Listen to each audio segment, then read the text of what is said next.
Olá, Susana. Olá, Nuno. Como é que Como estás? estás? Estou bem? Olha, obrigado por esta oportunidade. É fantástico estar aqui contigo e poder falar um Obrigado, bocadinho. obrigado eu, porque estou-te a roubar aqui uns momentos de família, não um domingo, ainda por cima com ótimo tempo, mas precisava muito do teu tempo e, portanto, olha, não vou sentir culpa nenhuma de te roubar aqui a historinha. Eu também acho prazer, sim. Susana, queria-te apresentar aqui à nossa audiência. Tu és licenciada em Psicologia e tens uma carreira mais longa em Gestão de Recursos Humanos e passaste por grandes empresas, uma das quais a Nestlé, que é uma empresa muito conhecida das famílias com crianças pequeninas, porque em algumas categorias é se calhar a única oferta e seguramente a melhor oferta em muitas delas. Portanto, acho que nos vai poder dar uma perspectiva muito gira sobre o que é isto da gestão de recursos humanos. E o que é que implica recrutamento, a seleção, a formação, a motivação. Eu sei que é um mundo que às vezes está um bocadinho fora do universo da pessoa que não trabalha em gestão e mais ainda em gestão de recursos humanos. Mais recentemente, tornaste-te empreendedor e estás a fazer coaching e também vamos falar um bocadinho sobre isso. Escapou-me alguma coisa aqui nesta pequena apresentação que tu queres abordar? De mim, Sim. sou mãe, sou mulher, importante. Portanto, isto acumula depois no resto das nossas funções, não é? Portanto, em termos de horário de trabalho, horário de lazer, horário para a família. Mas sim, é exatamente isto. Portanto, é psicologia de base, é gestão de recursos humanos também em pós-graduação, mais recentemente pós-graduação também em coaching psicológico, e uma viragem de carreira. É isso Muito mesmo. bem, olha, podes-me falar um bocadinho sobre as aprendizagens do que foi isto, da gestão de carreiras?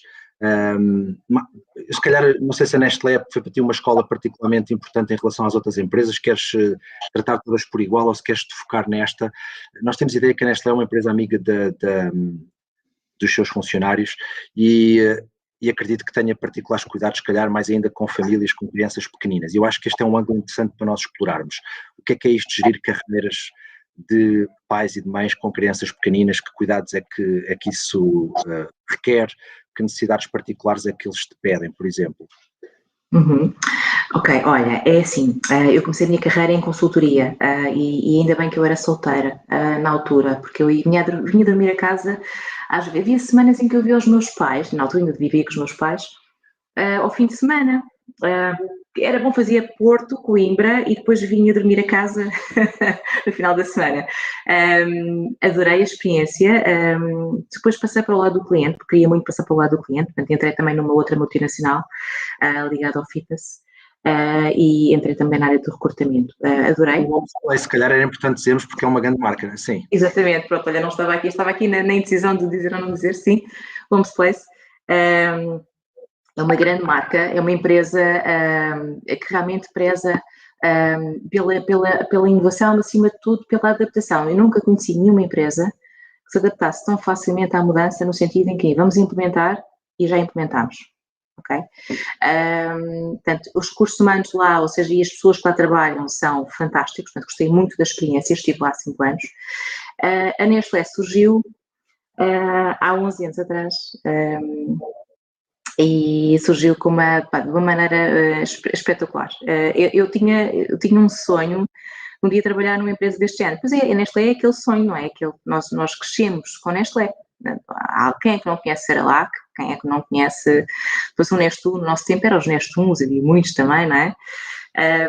Quem é que não conhece a Nestlé? Portanto, desde pequenino. E os chocolates, então, para não falar dos chocolates. Na altura não bebemos café ainda, mas depois bebemos mais tarde, também pelos cafés. Bem, eu tinha muito o sonho de trabalhar naquela empresa e surgiu uma oportunidade fantástica. Eu comecei na Nestlé com uma oportunidade de fazer uma licença de maternidade. E pensei, olha, isto é uma oportunidade excelente. Hoje começa uma licença de maternidade, mas vou fazer tudo por tudo para continuar. E fiz, e fiquei. E fiquei lá durante 10 anos. As pessoas e o local de trabalho, só quem trabalha lá é que consegue. Eu agora estou a falar, mas parece pouco. Quem trabalha lá sabe o que é que eu estou a dizer. Crias muito facilmente ligação. É uma empresa com imensos departamentos, imensas áreas de negócio.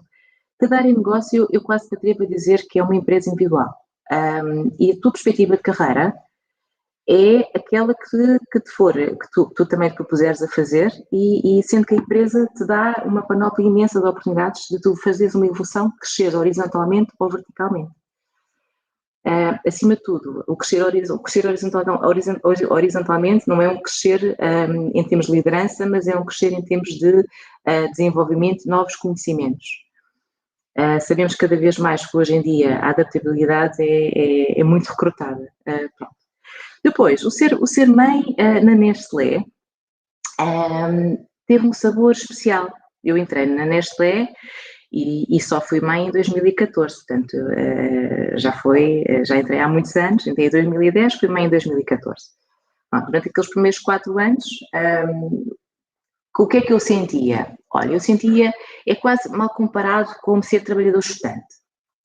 Tu tens colegas que são trabalhadores estudantes que têm aquele tempo para estudar e aquele tempo para trabalhar. E aquele tempo para trabalhar e para estudar é efetivo. Só tens aquele tempo. Portanto, vais geri-lo da melhor forma. Quando tu não tens ainda filhos, tu dás-te ao luxo de trabalhar até mais tarde, não tens horas, trazes trabalho para casa às vezes porque te apetece trazer trabalho para casa. Depois, quando surgem aqui os filhos, surge aqui uma coisa engraçada, que é um grande conflito entre o que tu eras e o que tu passas a ser, em termos de papel. Só pai 2 anos mais tarde, depois de eu ser mãe, é que eu percebi que esse conflito é um conflito interno. É um conflito interno que tem tudo a ver com a forma como tu geres também o teu tempo, a forma como tu priorizas aquilo que é realmente importante para ti. E, de repente, as prioridades também mudam. Portanto, no meio disto tudo, eu senti este grande conflito. A Nestlé é uma empresa fantástica também nesse aspecto. Aliás, recorda-te, os primeiros clientes da Nestlé são os bebés. Portanto, eles começam, não é, com o leite, são os primeiros clientes, com as papas, não é? Portanto, é óbvio que é uma empresa que incentiva, obviamente, a maternidade também, não só pensando nas próprias mães e nos colaboradores que lá trabalham, como também nos próprios clientes. Portanto, está tudo interligado. E tu consegues ser mãe, ser trabalhadora e ter tempo para isto tudo naquela empresa, está bem? Portanto, é muito amiga da maternidade. É óbvio que, como em qualquer empresa, tu tens resultados para apresentar. Tens resultados para apresentar, tens trabalho para apresentar, tens objetivos e não vais ser tratado de modo especial ou diferente porque és mãe ou porque és pai, como é óbvio, não é? Portanto, tens o teu horário, mas pronto, aquilo que se espera é que tu também entregues, não é? Obviamente. Pronto, até seria estranho, sim. Eu ia te perguntar, tens ideia qual é o tamanho da equipe da Nestlé Portugal? Quantos funcionários vocês têm em Portugal? Ou tinham, neste caso, porque já não estás lá. Olha, quando eu saí eram cerca de 1.800 colaboradores a nível nacional, ok? Estamos a falar daqueles que são efetivos. Pronto, é muita gente. E óbvio que tu tinhas, se calhar, o Departamento de Recursos Humanos deve ser também enorme. Tu tinhas, qual era a natureza da tua tarefa lá, mais agora para o final, por exemplo? Ok, olha, nós o Departamento de Recursos Humanos tinha várias áreas e eu trabalhei sempre ligada à área do Center of Expertise, neste caso, à área de especialistas que abrange a formação, a área de desenvolvimento e a área do recrutamento. Portanto, sempre trabalhei nessa área. E deves ter aprendido imenso. E agora estava aqui a pensar, quando nós temos essa preocupação, não é, de formar a nossa equipe, nós precisamos ter um avatar, não é? Temos de conhecer o nosso cliente interno, no caso. Eu ia te pedir ajuda aqui a criarmos esse avatar. Quais eram as principais dores do teu cliente médio? Quais eram as suas principais aspirações ou sonhos? Ainda tens isso presente? Nós em Recursos Humanos lidávamos com muitas dores e muitas aspirações. Toda a gente, em termos de dores, tem muito a ver com os objetivos, muitas das vezes, ou seja, com aquilo que eu também já te disse, que é os objetivos versus o teu equilíbrio de família e aquilo que tu consegues dar.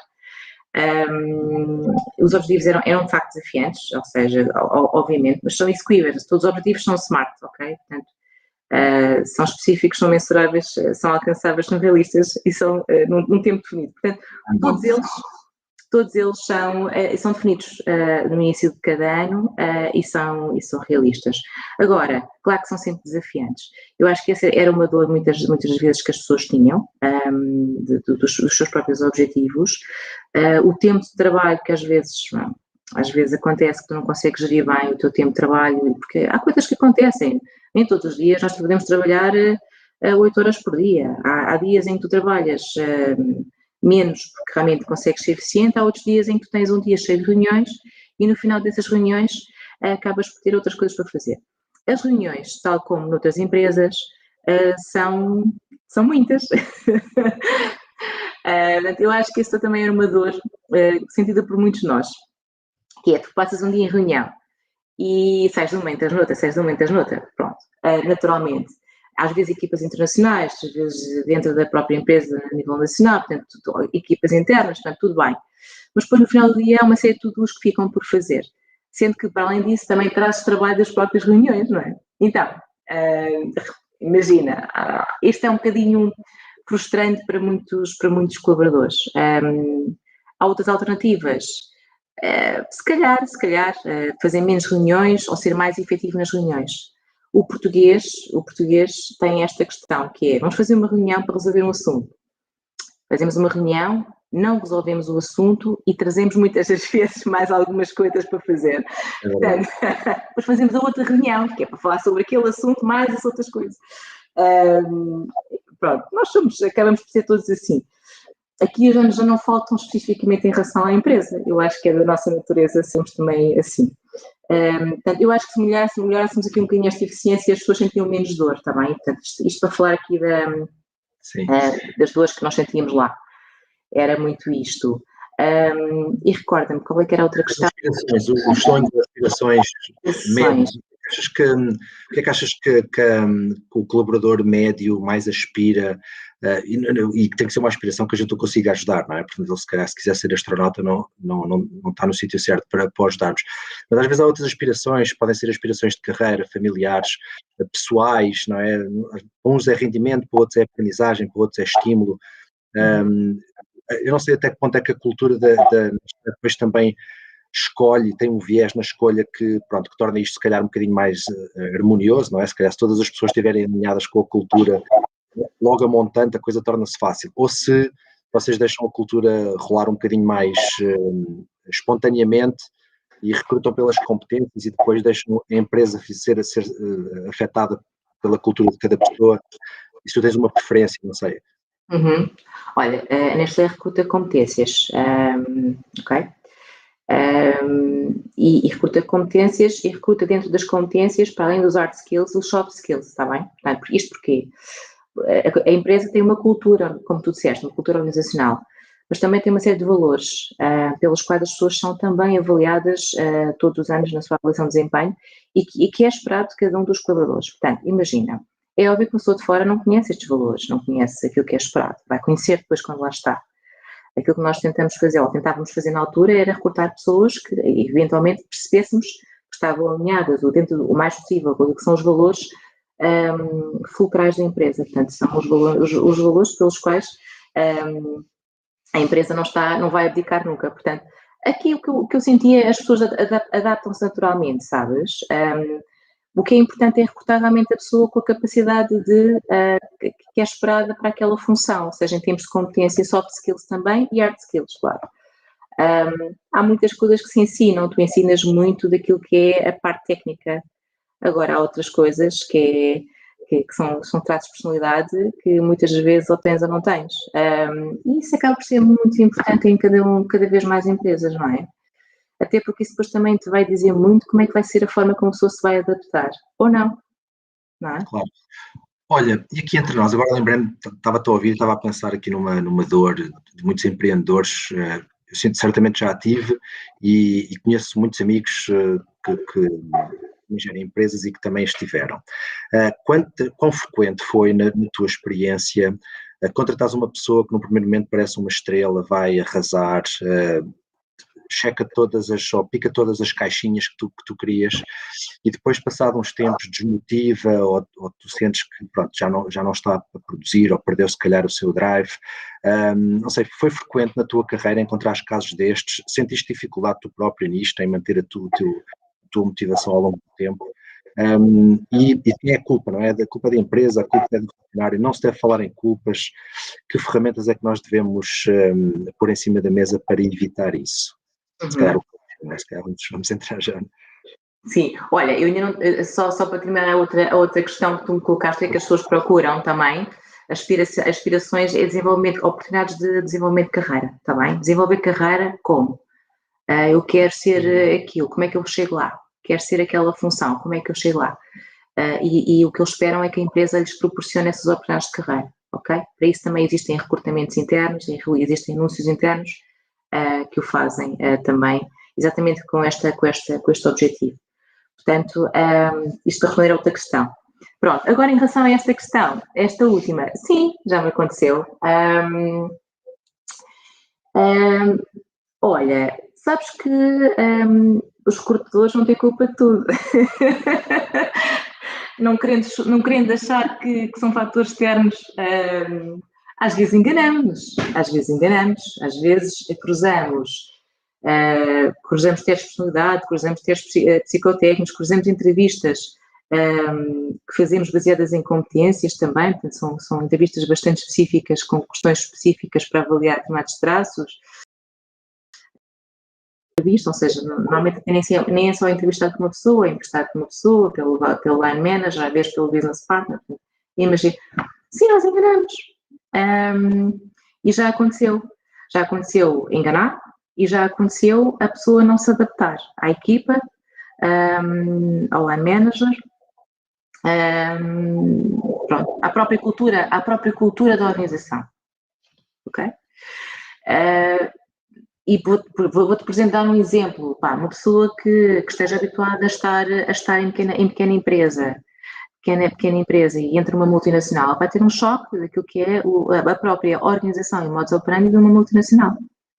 Uma pessoa que esteja habituada a trabalhar em empresas que prezam só a inovação e nada mais, claro que vai ter um choque quando entrar numa empresa que tem alguma componente, tem muita inovação, mas tem outra componente, se calhar, que para estas pessoas é boring, estás a ver? Mais administrativa, mais burocrática, percebe? Claro que sim. Ou então aquelas pessoas que querem hoje entrar numa função e amanhã já querem estar na outra função. Mas não é na função horizontal, é na função vertical. E não querem esperar. E saem. Porque não querem esperar, percebes? Portanto, já me aconteceu vezes sem conta. O que é que eu te posso dizer sobre isto? As pessoas que o fazem no início de carreira não têm qualquer perspectiva de mercado, não têm conhecimento do que se passa lá fora, saem e muitas vezes voltam. Okay? Precisavam daquela experiência, saíram e muitas vezes voltam. E pronto, era o que muitas vezes eu via acontecer. Tu sentes que essa insatisfação ou essa impaciência que tu agora estavas a descrever no final, de querer subir mais rapidamente, acreditas que isso acontece em todos os estratos etários, ou são os mais jovens, se calhar estas novas gerações, que são mais impacientes? Eu não sei, na minha geração eu acho que éramos um bocadinho mais pacientes do que o que eu tenho visto agora em quem está a sair da faculdade. Mas diz-me tu, posso estar enganado. Olha, não querendo dizer que todos são iguais, não é? Não querendo talhar todos pelo mesmo, porque na realidade eu conheço pessoas da mesma geração tão diferentes, tem muito a ver com aquilo que tu também queres e ambicionas em termos de carreira, em termos de experiências. Eu não acho, eu vejo muito isso acontecer em pessoas mais jovens, sem dúvida, ok? Dos seus vídeos e tais, realmente. Vejo muito isso acontecer. E não vejo mal nisso, ó Nuno, sabes? Porque olha, já não há empresas para a vida, muitas vezes as pessoas valorizam muito estas experiências, este cruzamento de experiências, é muito enriquecedor ter este cruzamento de experiências. Esta é uma empresa que possibilita esse cruzamento de empresas, por acaso, pela dimensão. Mas eu percebo perfeitamente que as pessoas queiram ter outras e queiram ascender rapidamente e não queiram esperar, percebo perfeitamente. Nesses casos, a empresa também não dificulta, ou seja, também a saída, ou de maneira nenhuma, se a pessoa não está motivada e quer experimentar outras coisas rapidamente, não surge a oportunidade. Agora, vê-se sempre, imagina, identifica-se sempre que existe oportunidade para a pessoa, está bem? Portanto, não são deixadas de ir só porque querem experimentar. Vamos ver se existem oportunidades aqui e às vezes novas experiências, às vezes as pessoas precisam até de terem novos projetos. Às vezes as pessoas não precisam de uma nova função, precisam de um novo projeto, precisam de um desafio, ok? Sim. E só com isso já ficam muito satisfeitos, portanto, acontece muitas vezes. Ok, olha, lembrei-me agora aqui de uma pergunta interessante, um desafio para ti. Sabes que há muita coisa que nós não aprendemos na faculdade, mesmo que quem vá estudar gestão de recursos humanos e vá um dia ter uma posição parecida com a que tu tiveste lá na Nestlé, há coisas que tu não aprendeste, ética de trabalho, há coisas que nós aprendemos ou em casa, ou com o livro que lemos, ou com experiência, mas às vezes tu reparas, há pessoas que são extremamente competentes numa boa faculdade, mas depois chegam a uma posição e estão preocupadas com o prato do lado, aquele meu colega parece que não faz tanto como eu, ser promovido, e nunca estão satisfeitos, realmente há esta insatisfação que se falou. E a pergunta que eu colocava era, se pudesse escolher uma disciplina para se ensinar em todos os cursos, across the board, para preparar as pessoas para o mundo corporativo, para trabalhar, seja por conta de outras, seja por conta própria, como é que lhe chamarias e que tipo de cadeira seria essa? Essa cadeira existe? Achas que era possível criar uma cadeira semestral, por exemplo, que ajudasse as pessoas a prepararem-se mais? Alguma vez pensaste nisso? Acho que era giro. Já pensei. É um grande choque, eu acho, para as pessoas que saem da faculdade, às vezes têm experiências logo assim à séria. E sim, tens razão, acho que as faculdades não preparam a totalidade das pessoas para aquilo que aí vem. Agora, existe uma questão que é, duas questões. Primeiro, essa cadeira que se podia fazer, que era tipo, que se chamava, por exemplo, uma imersão, imersão na experiência do mundo real. Ok, e por exemplo, imagina, se calhar não sei se 6 meses, mas todos os anos, desde o princípio da faculdade até ao final, a pessoa teria uma experiência numa empresa, por exemplo, nas férias de verão. Em vez de ter 3 meses de férias de verão, tinha 2 meses de férias de verão e um mês ia experimentar uma área diferente de uma empresa diferente. Ok, sei lá, uma contabilidade para aqueles que são financeiros, uma contabilidade de um ano, ok? E outra parte mais de gestão, no outro ano, ou seja, fazer aqui algum cross-boarding. E isso eu faria muito, esse cross-functional ao longo da faculdade. Agora, temos também querer muito, sabes? Os outros não podem fazer as coisas por nós. E aquilo que eu acho, que eu realmente vejo como essencial é as pessoas quererem ir à procura e pedirem para. Então, imagina, há pessoas que querem um estágio e podem ter um estágio curricular, falar com a faculdade, dizer eu quero propor para um estágio curricular ou para, ok? Ou terem experiências até, sei lá, empresas dos amigos, dos pais, de terem algumas, ok, demonstrarem interesse, ok? E desde novos. Olha, a Nestlé tem uma coisa que se chama estágios de verão para filhos colaboradores. E isso é o quê? A partir de até aos 18 anos, fazem estágios de verão para filhos dos colaboradores durante 15 dias. Imagina. E depois eles escolhem as áreas e vão fazendo. Não é espetacular. E tem uma experiência todos os anos, se quiser, na empresa dos pais, em áreas diferentes. É claro que todos os anos às vezes não existem vagas, mas de vez em quando existem vagas para muitos destes alunos. E é espetacular. Às vezes é preciso tu quereres. E depois há alunos que não querem, há filhos de colaboradores que nunca querem isto, não é? Não querem. E acho que é espetacular esta experiência. Portanto, há duas coisas. Ok, a faculdade poder dar esta cadeira de imersão na experiência do mundo real, e depois a própria pessoa querer e predisposto a querer, estás a ver? Às vezes situações, olha, voluntariados, depois, olha, literalmente põem-se a jeito, ok? Porque isto traz, mais do que experiência na área, traz experiência cruzada, contacto com pessoas, com realidades, com o mundo real, para além daquilo que é o mundo académico, esse tão enriquecedor do ponto de vista da competência. Claro. Isso não tem preço, mas se pensares o valor hora de um colaborador da Nestlé, não é lá na vossa sede, que eu já tive a oportunidade de visitar, todas as pessoas espetaculares, com formações ótimas, com uma experiência internacional muito gira. Se tu puderes estar ali com eles e eles terem uma hora do teu tempo, uma hora que vale se calhar 200 euros, 500 euros em alguns casos, uma hora, e eles estão-te a dar aquela hora, quer dizer, não tem preço. Ao fim de um mês de férias, saíste lá, um aluno, outros horizontes, não é? Portanto, acho que a ideia é ótima e acho que devia ser universalizada, e acho que é mais por aí, como tu disseste, acho que tem que ser uma coisa que venha da vontade do aluno ou do candidato, não é? A futuro, mais do que se calhar as faculdades empurrarem esse tipo de conhecimento e de vontade, porque se a pessoa não estiver predisposta, não se chega lá. Olha, tu agora és uma empreendedora e tu escolheste o coaching para o teu projeto pessoal. A minha primeira pergunta é, porque é que tu sentiste esse drive de sair do mundo corporativo e seguires um caminho mais solitário? Quando é que isso aconteceu e pronto, vá lá, os teus primeiros passos, qual foi aquele ruído interno mental que te fez fazer este shift? Porque deve ser, eu acho que é giro saber essa parte da história. Olha, sabes quando eu escrevi a minha história, porque eu já escrevi a minha história para também mostrá-la, e quando eu comecei a escrever a minha história tive tantos insights e foi tão engraçado. É mais difícil escrever a história do que se pensa. Pronto, agora, recorda-te, eu comecei em consultoria, como já disse, e depois passei para o cliente. Portanto, comecei com consultoria, onde eu queria muito começar a minha carreira, pela experiência, pela vasta experiência de lidar com muitas empresas, pelo contacto com a área comercial, que era uma coisa que incomodava imenso, ok? E depois passei para a área do cliente, que também queria muito. Na área do cliente mantive durante cerca de 15 anos da minha vida, mas havia outro sonho que sempre tive, que é o trabalhar um dia para mim. E tentar experienciar isso, desafiar-me, literalmente.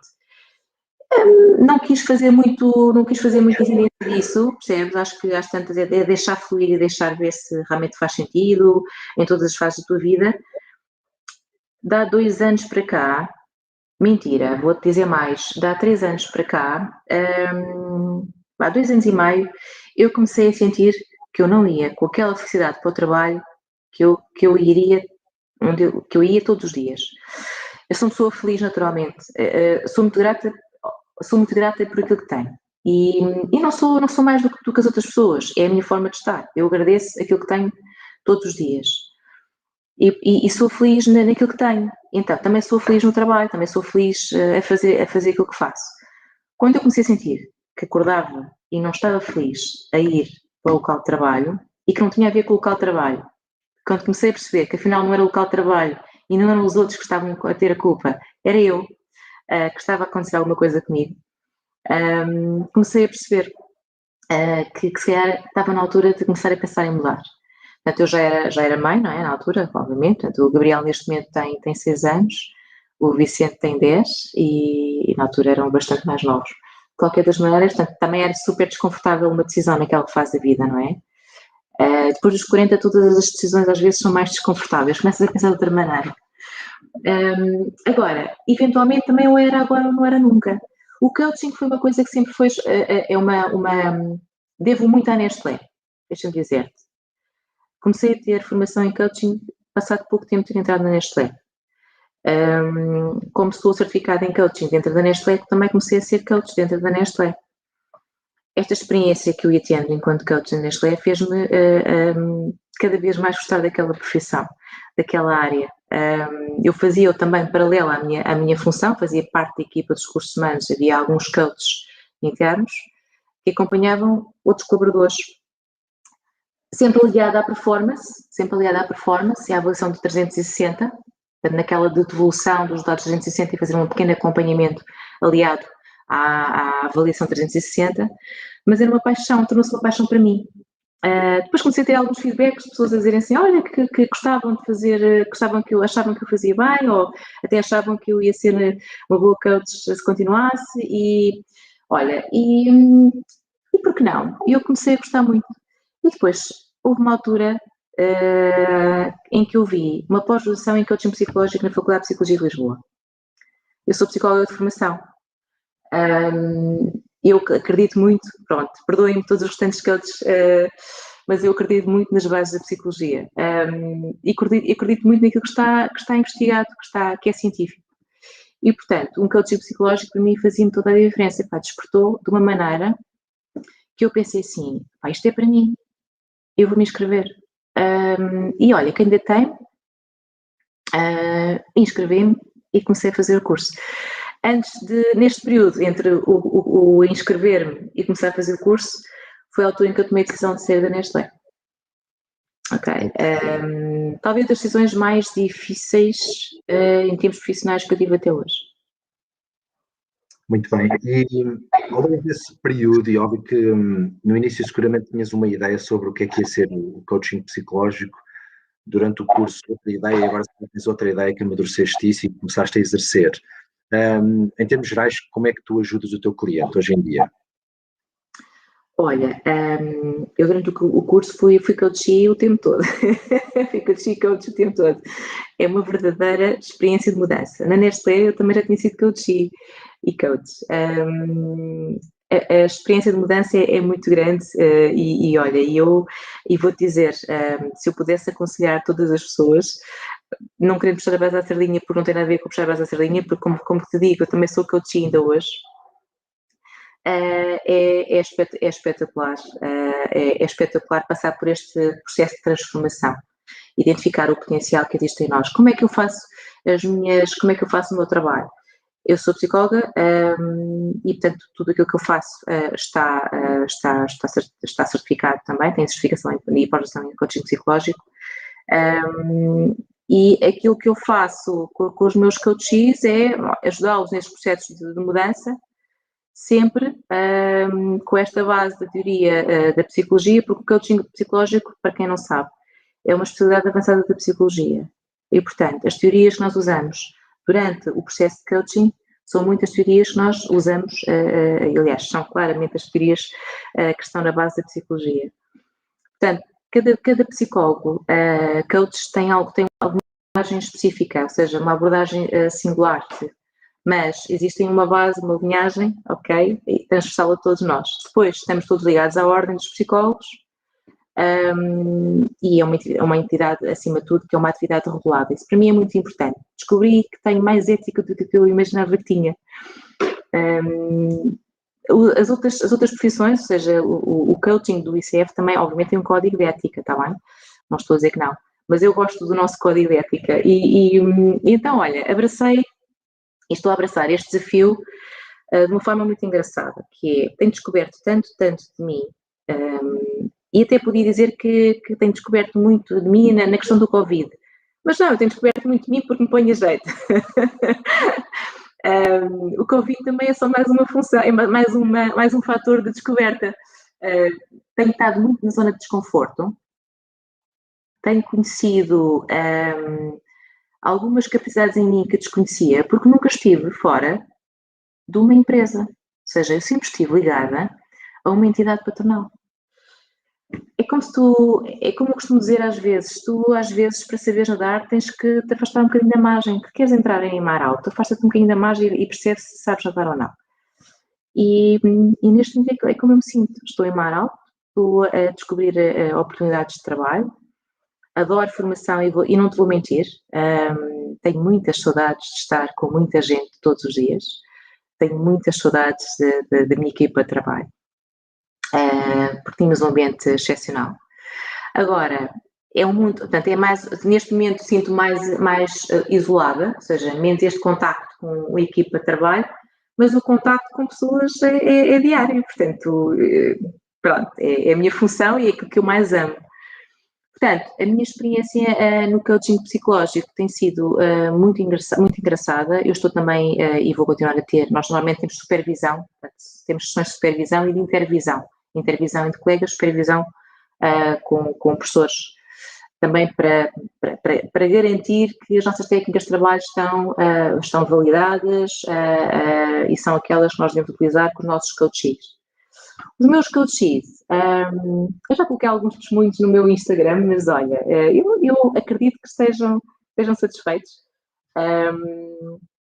Temos uma relação de confiança, é a base de qualquer processo de coaching, está bem?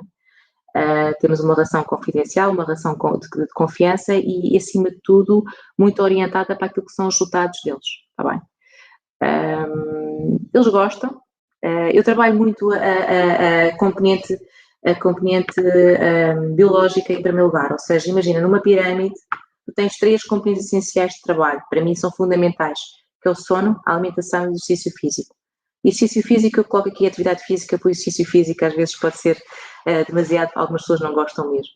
Mas uma atividade física que seja um caminhar, às vezes, uma yoga, um pilates, o que as pessoas conseguirem fazer, mas que se mexam, uma dança, que se mexam e que gostem, eu trabalho muito isto, sono, alimentação e exercício físico na base de qualquer trabalho que eu faça com os meus coaches. E basicamente posso falar muito mais, mas... Claro. Eu ia-te fazer aqui uma pergunta, se calhar um bocadinho intermédia, que é para leigos como nós, a maior parte das pessoas que estão aqui a assistir, não somos psicólogos. Como é que tu distinguirias a psicologia tradicional, eu não sei se vou chamar análise, não sei se faz sentido ou não, e o coaching?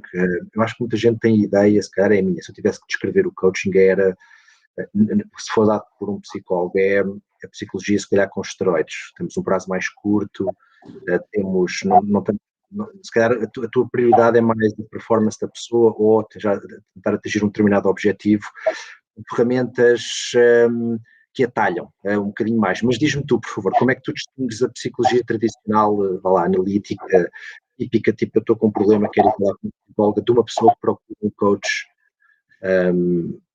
como tu, por exemplo? Olha, um psicólogo coach é, antes de ser coach, um psicólogo. Elas não estão separadas, elas estão ligadas, ok? Pronto. Obviamente nós estamos muito mais focados na prática do coaching para situações que vêm do presente para o futuro, ok? Presente e futuro. Não passado como é, por exemplo, uma psicoterapia, está bem? Ou ligado a qualquer doença mental. Claro que a psicoterapia também te vai ajudar. Doença mental, tu não trabalhas com coaching, não é? Pronto. Podes trabalhar em paralelo, coaching para uma situação, ok? E psicoterapia para outra. Isso pode ser feito em paralelo, está bem? Um psicólogo tem esta vantagem, que é, tu és psicólogo antes de mais. Portanto, tu sabes diferenciar aquilo que é expectável para psicoterapia e que é expectável para coaching. E, obviamente, no coaching tu centras-te muito mais em resultados mais rápidos, também é óbvio. Portanto, tudo aquilo que acontece em coaching psicológico tem resultados mais rápidos do que uma psicoterapia. Estamos a falar de uma curta duração. Mas, eventualmente, imagina, podemos estar a falar de 6 meses, podemos estar a falar de mais, podemos estar a falar de 12 sessões, podemos estar a falar de 24 sessões. Depende daquilo que for o objetivo da pessoa, não é? Há objetivos que precisam de mais espaço e de mais tempo entre sessões. Por exemplo, podem não ser semanais, podem ser quinzenais, podem ser 3 em 3 semanas, mas o que interessa aqui é que os objetivos sejam, de facto, execuíveis durante aquele período de tempo. É sempre centrado no presente e no futuro. Eventualmente podemos ir buscar alguma coisa ao passado, apenas por uma questão de perceber o que é que está por trás. Mas o nosso foco é muito centrado naquilo que é o presente e no futuro, com objetivos que a pessoa delinea. Eu imagino que as pessoas que procuram um coach sintam a necessidade de mudar, quer dizer, já venham a ruminar essa ideia já de algum tempo. Portanto, como é que as pessoas se ajudam antes de chegar ao coach? Qual é a tua opinião sobre os livros de autoajuda e os conselhos, se calhar, mais avulsos que as pessoas vão apanhando na internet ou no ginásio, às vezes? Toda a gente tem uma opinião sobre como é que se pode mudar a vida de um amigo. Como é que diz isso? Não faz mal ter uma opinião. Essa é a parte social, não é? Então, aliás, Nuno, quando tens algum problema, imagina, de certeza que vais falar com um amigo sobre isso. Olha, mas sabes, às vezes não precisas ouvir a opinião do amigo, basta desabafar com o amigo e já percebes uma série de coisas, porque ouves-te a falar, porque desabafas, aligeiras um bocadinho a dor e às vezes até consegues superar essa dor com maior facilidade. Um coach não te dá conselhos, não é? Um coach ouve-te e um coach ajuda-te a potenciar aquilo que já está dentro de ti. Na realidade, a fazer-te ouvir. Ou seja, um coach ajuda-te a chegares lá com os teus próprios meios. Portanto, é quase um instrumento, está bem? Um instrumento sou eu. As pessoas às vezes perguntam, mas que técnicas é que usa? É o quê? É a roda da vida, a roda dos valores? Assim, sim, também uso isso se for necessário, mas o instrumento vou ser eu vou ser um instrumento do princípio ao fim. Sou eu que vou questionar, sou eu que vou desafiar, ok?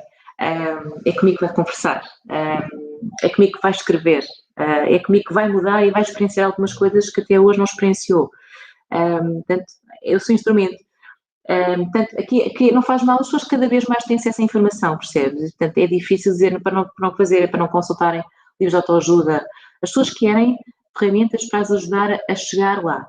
E não faz mal comprarem livros de autoajuda e de consultarem termos na internet ou de falarem com amigos, percebes? Só que há situações que não se resolvem assim. Há situações que as pessoas não desconhecem em si próprias, porque acham que é outra coisa, mas afinal não é outra coisa, é outra. Acontece muitas vezes, em processos de coaching, que tu começas por definir, imagina, 2 objetivos, e chegas a meio do processo e redefines os objetivos. Ou redefines porque já não são só aqueles, ou redefines porque afinal são outros, não são aqueles. Os outros é que estão a bloquear aqueles, percebes? Portanto, assim, há uma série de... Acontece tanto. Acontece muito. E, portanto, lá está, para te responder, não faz mal que isso assim seja, desde que as pessoas, às vezes é preciso, sabes, nós pagamos um personal trainer para mudar porque queremos ficar em forma. Não é? Vamos almoçar e vamos jantar fora porque queremos, ok, agora já não vamos tanto, mas em tempos normais vamos almoçar e vamos jantar fora. Vamos comprar uma peça de roupa, ok, então qual é que é o tempo e o investimento que nós fazemos naquilo que é a base, que é a saúde mental? Yep. Não é? Para. Uma pessoa, não necessariamente uma pessoa mais gordinha tem menos saúde do que uma pessoa mais magrinha. E vice-versa, não é? Mas lá está, mas uma pessoa com problemas de saúde mental, neste caso com algum problema que esteja na base da sua saúde mental, sei lá, com alguma crença limitadora, com medos, tantos medos que às vezes nos impedem de chegar onde quer que seja, aquele sentimento de que não sou capaz, e tantas outras coisas que podem estar na base e que não nos ajudam, se calhar, a ter uma qualidade de vida. Repara, não é? Qualidade de vida não é só física, é muito mais do que física. Olha, e as pessoas que resistem, às vezes é evidente que precisam de ajuda, mas por uma questão de ego, de orgulho, às vezes por falta de, lá está, o horizonte é demasiado curto e resistem muito. Eu não preciso de ajuda, eu desenrasco-me, está tudo bem assim. E às vezes isto acontece até dentro dos casais, não é? Às vezes alguém que identifica, olha, se calhar estou a ver aí uma crença autolimitante que afeta imenso a tua vida, afeta-te todos os dias, eu vejo esse tipo de caras. Mas a outra pessoa diz, não, eu acho que não preciso de ajuda. Esse tipo de... Vocês falam nisso no vosso curso, como é que se desbloqueia uma situação destas? Como é que a gente faz uma pessoa ver, às vezes, que se calhar não era mau comprar as 4 sessões de coaching para veres se gostas? Tens alguma dica que a gente possa espalhar? Quando conhecemos alguém que precise. Por exemplo. Olha, aqui nada acontece por pressão. Portanto, imagina, quando uma pessoa, quando uma pessoa vai à procura e vai experimentar, já está com vontade de mudar. Agora, quando uma pessoa não está à procura e não quer, é perda de tempo até para o próprio coach, não é? Porque, repara, eu não faço nada com ninguém se a pessoa não estiver disposta a... Porque, na realidade, o trabalho, 100% do trabalho da mudança, ok, isto é uma parceria entre mim e o coach, mas se a pessoa não estiver disposta a mudar, a experimentar, a fazer, é muito difícil fazermos alguma coisa. Portanto, se conhecemos alguém que precisa, eu acho que temos que começar a falar dos benefícios, não é? Eu falei, vou-me colocar aqui no papel de uma amiga. Bem, agora vou-me colocar fora do papel de profissional, que é mais fácil. Eu acho que nessa como uma experiência para ver se resulta, o que é que acontece. Ou seja, imagina que gostas, vai lá, experimenta, fala com a pessoa, se crias empatia, porque muitas vezes aqui também na base de tudo está uma relação, não é? Então, a relação constrói-se. Às vezes, as pessoas podem não ter empatia com o coach ou com o psicólogo, não é? Pode acontecer, não conseguem. Se isso acontecer, também não vai acontecer nada daí para a frente, porque não há confiança, não há abertura, percebes? Então, não fica por ali. Mas se eu nunca experimentar, se eu nunca for lá, porque nunca vou saber, não é? Como tudo na vida, não é? Claro. Eu acho que sim. Acho que é um ótimo conceito. Olha, tu só aprendes a andar de bicicleta quando tu experimentas. É verdade. É verdade. Senão nunca sabes se gostavas ou não. Achas giro, mas nunca experimentaste. Porque tens medo de cair ou por não te faz falta, não é?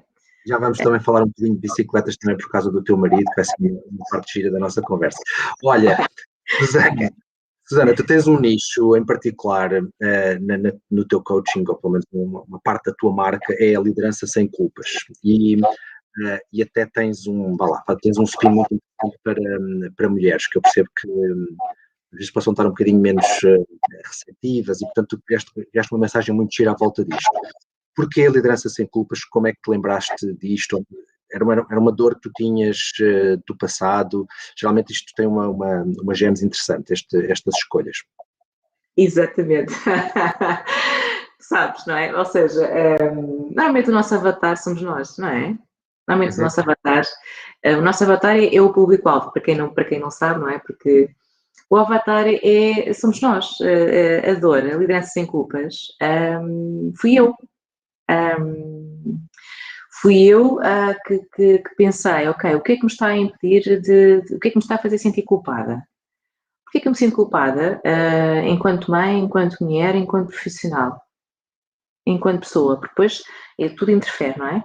E também sou filha, não é? Portanto, ou seja, imagina, nestas 5 dimensões, o que é que me faz sentir culpada? Então percebi que, claro, obviamente, que o meu avatar são claramente as pessoas que, tal como eu, são profissionais, querem construir uma carreira. Querem construir uma carreira, não é só uma carreira, é ter uma carreira de sucesso. São mães, são mulheres, são pessoas e querem ser felizes nas dimensões todas. E a minha pergunta é, e por que não? Ok? O que é que nos impede de sermos felizes em todas estas esferas da nossa vida? Ok, e porquê é que nos estamos a sentir culpadas? Porque há uma semana em que temos tanto trabalho, que temos tão pouco tempo para a família, mas há outra semana em que vamos compensar. E porquê é que nos sentimos culpadas? Porque gostávamos de estar mais tempo com os nossos filhos. Ok, então vamos estar mais tempo com os nossos filhos. Quando conseguimos estar mais tempo com os nossos filhos. E quando não conseguimos? Tudo bem, porque também temos de trabalhar e porque também somos felizes enquanto trabalhadoras. E, portanto, isto é tirar o melhor de todos os mundos. A liderança começa em nós, percebes, Nuno? E então, nós falamos, a liderança é um termo que abrange muita coisa, não é? É um palavrão grande, onde cabe muito lá dentro. Liderança é muita coisa. Mas começa no próprio. Eu tenho que saber liderar a minha vida, e se eu saber liderar a minha vida, tudo o resto vem também por acréscimo, não é? E, portanto, eu tenho que saber desenvolver-me, eu tenho que saber crescer, eu tenho que saber estar com os outros, eu tenho que saber falhar, eu tenho que aceitar e, portanto, eu tenho que andar para a frente. E isto olha, como dizia o meu marido, e já vamos falar sobre ele, a vida é uma roda de capoeira, já ouviste falar isto? A vida é uma roda de capoeira. Nós nunca estamos lá em cima, nunca estamos cá em baixo, nós estamos sempre assim. E é neste circuito que nós aprendemos. Muito bem. E parece simples, mas é super complexo, não é? Quando tu vais a ver a quantidade de dimensões que tu tens, eu uso um bocadinho uma imagem que eu aprendi também no livro de autoajuda, chamado First Things First, do Covey. E ele ensina-nos a dividir a nossa vida em papéis, não é? Eu sou pai, eu sou filho, eu sou gestor, eu sou atleta, eu sou gestor, e ensina-nos a fazer a nossa to-do no domingo anterior, para a semana inteira, para cada um daqueles papéis. Portanto, eu como pai, quais são as minhas tarefas durante esta semana, onde é que eu os vou colocar?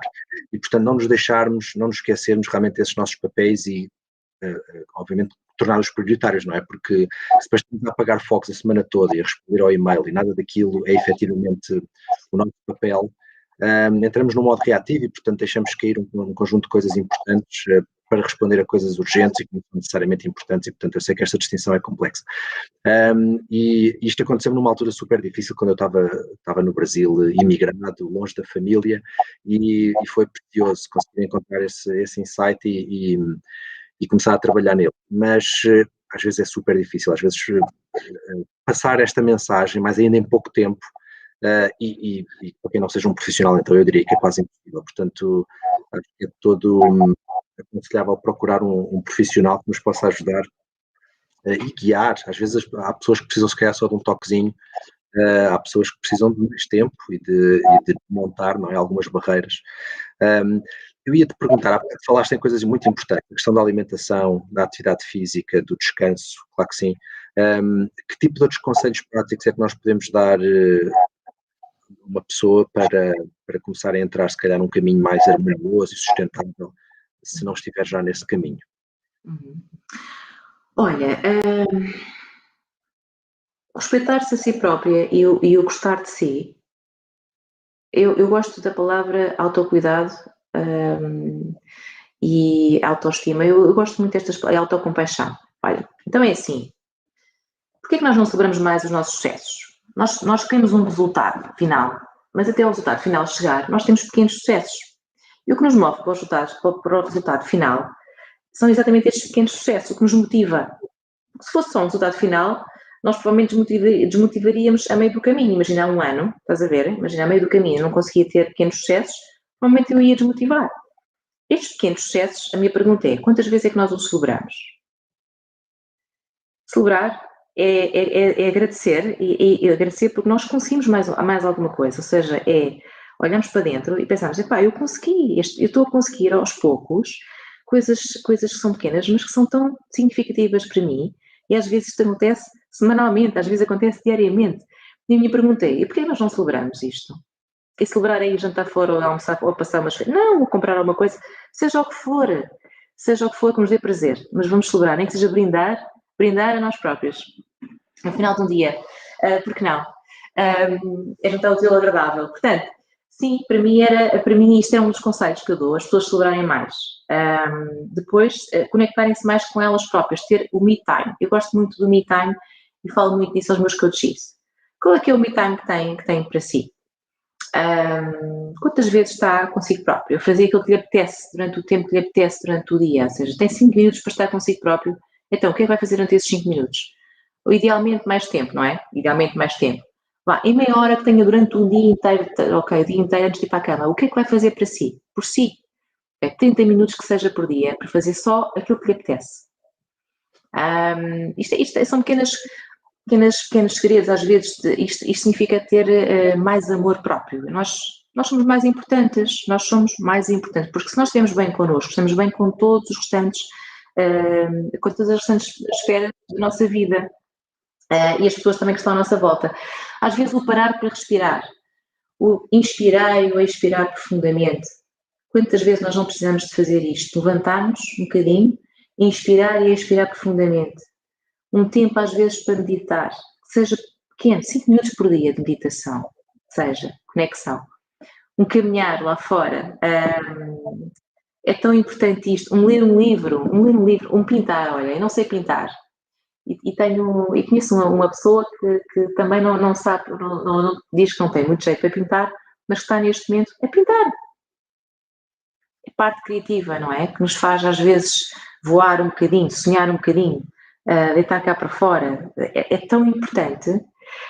O ler, como já te disse, pois claro, eu diria exercício físico, mas pronto, eu agora sou suspeita em toda a gente gosta de exercício físico, mas seja o que for, nem que seja ir à rua fazer uma caminhadazinha, andar mais a pé, 30 minutos por dia, porque não? É tão importante isto, sabes? Pronto, e isto são alguns conselhos que eu dou. O não verem televisão 1 hora antes de irem para a cama. O não ligarem telemóveis, ecrãs, 1 hora antes de ir para a cama. Desligarem os ecrãs. Porquê? Porque o sono vai refletir-se e vai ter muito mais qualidade. Nessa hora, antes de ir para a cama, façam o que vos apetecer. Ler, beber um copo de vinho enquanto ouvem música, qualquer coisa. Então, é tão melhor do que ver mais uma série. E depois ao fim de semana vêm as séries todas, e é sexta-feira, e está tudo bem. Mas esta desconexão com ecrãs, com trabalho. Então agora estamos em teletrabalho, imagina o dia todo, não é? Imagina, as pessoas estão o dia todo em teletrabalho. Fazer alguma coisa para desconectarem do mundo, estarem mais com elas próprias, é tão importante. Exatamente. Olha, nós já nos tínhamos cruzado antes de antes de eu saber que tu tinhas casado com um amigo meu, porque na Nestlé tivemos uma vez uma reunião, mas ficámos amigos porque eu sou colega do teu marido, originalmente no jiu-jitsu. Ele é um atleta feroz, é importante para as pessoas. Ele limpava-nos aqui, ele corria o tatame todo, limpava numa ponta, e estamos aqui a falar de um homem que é vegetariano, a gente olha para ele, ele comeu umas ervinhas, vai estar fraquinho. Não, ele é feroz. Mas mais recentemente, e, portanto, ele é um mentor de toda a gente que está à volta, pronto, olha para o teu marido como um exemplo, uma pessoa super correta, muito amigo do seu amigo, e, portanto, quando nos desafia para fazer uma coisa, nós vamos, porque o seu penhor é tão valioso que nós vamos e fazemos. E, portanto, ele introduziu uma série de pessoas que eu saiba, umas 10 pessoas ao triatlo, por exemplo. E isto aqui é um tipo de desporto mais complexo, não é? E que leva muitas horas. E a minha pergunta para ti, enquanto mulher de um triatleta, é um bocadinho esta. Como é que tu lidas com a quantidade de horas e a quantidade de bicicletas que ele tem na garagem? Como é que tu vês isso e que se traça a fronteira? Quer dizer, o que é exagerado? Se já sentiste alguma vez essa fronteira a aproximar-se? Gostava de ver isso, não para mim, mas para vários amigos meus que têm o mesmo problema. Ok. Olha, eu sou amante do desporto. Ou seja, imagina, eu consigo perceber exatamente o que é que se sente quando se quer muito fazer desporto, o que é que se sente quando não se faz desporto e como é que nós chegamos a casa depois de fazer o que é que seja intenso. Portanto, eu consigo perceber isso. Olha, às vezes é desafiante, não é sempre, do ponto de vista de um acompanhante de um triatleta, é desafiante porquê? Porque o exercício físico, neste caso federado e não federado, leva uma grande diferença. Porque o não federado vais fazendo, ok?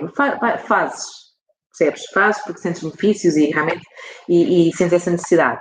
Um desporto federado exige disciplina, exige muito empenho, muito esforço, às vezes para além daquilo que nós pensamos ser capazes.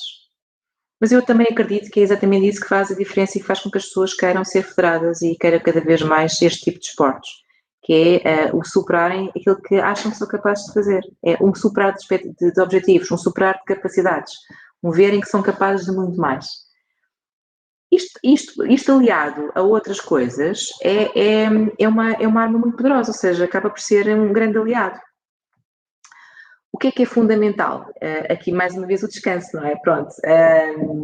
E pronto, neste caso, sabes, o Bruno, meu marido, portanto, ele faz desporto muito cedo, ele treina muito cedo. Ou então à noite. Portanto, é depois dos miúdos irem para a cama, ou então antes dos miúdos acordarem. Pode ser às 5 da manhã, às 6 da manhã, como pode ser às 9, 10 da noite. Ok? Pronto.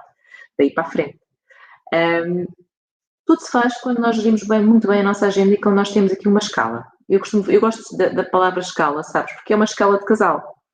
Olha, eu quando fui mãe, eu não abdiquei do desporto, obviamente, claro, faz parte da minha vida, portanto, é intrínseco. E, portanto, eu acordava às 6h30 da manhã. E havia dias em que eu tinha escalas, que ia levar a criança à escola, havia dias em que eu não tinha escalas, e eram os meus dias. Ia treinar. Portanto, aqui como mulher de triatleta, aquilo que eu acho que é importante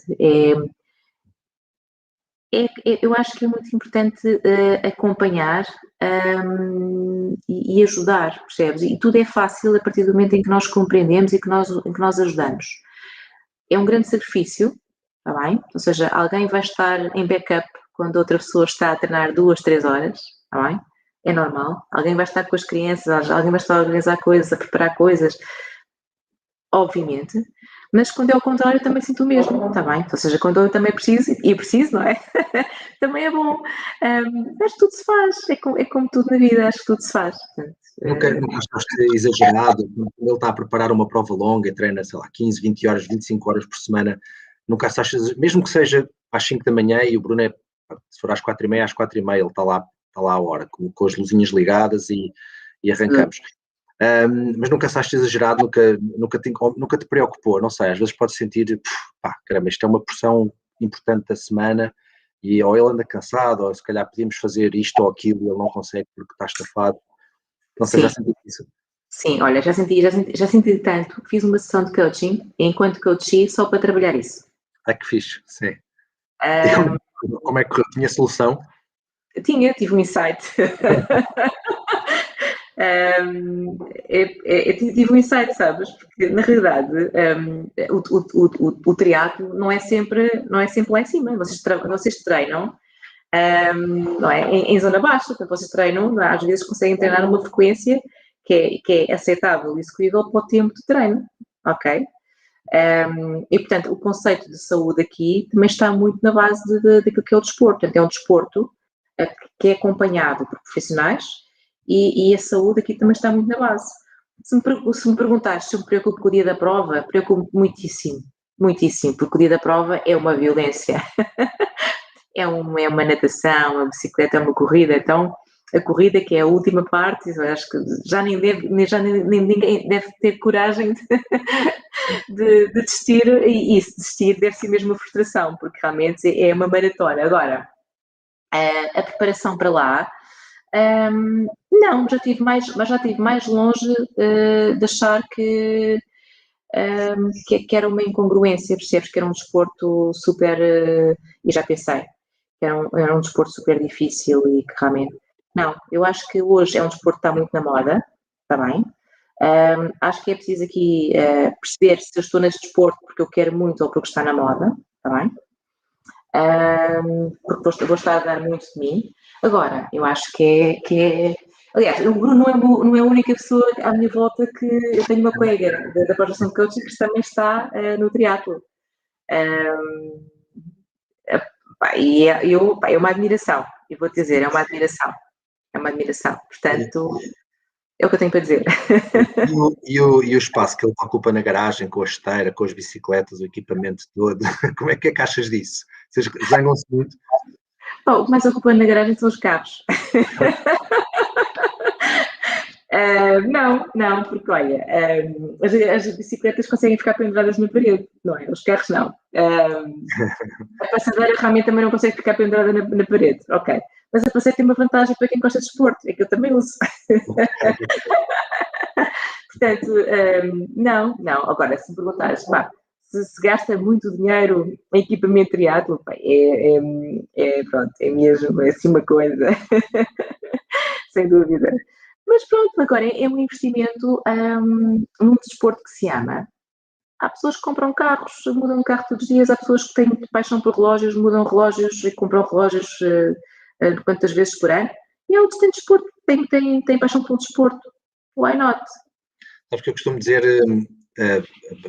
nós somos de uma geração, eu tenho 44 anos, o Bruno anda por aí, e muitos colegas nossos têm uma idade assim muito parecida. E eu costumo dizer que isto é uma crise de meia-idade, não é? Alguns de nós fazem triatlo, outros arranjam uma amante, outros compram um Porsche, outros arranjam outra distração qualquer. Portanto, esta se calhar é a mais saudável destas todas que eu falei.